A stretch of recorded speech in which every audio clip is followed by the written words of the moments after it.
Alright, here's the randomization for break 194. We have Jake on top, Jake on bottom. Start with the NFC first. Cardinals on top, Redskins on bottom. 5 or greater on the dice roll. We have 4, that's no good. We have 7. Good luck.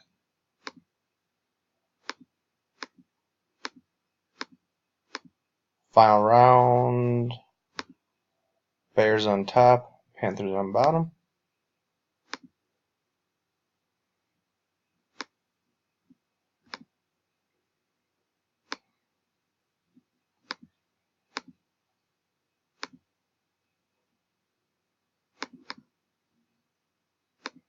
We'll do AFC here next.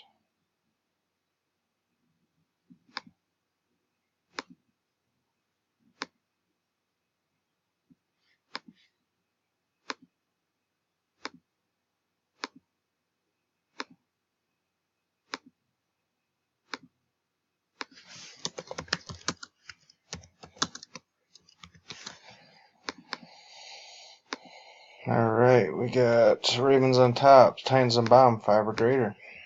That's 6.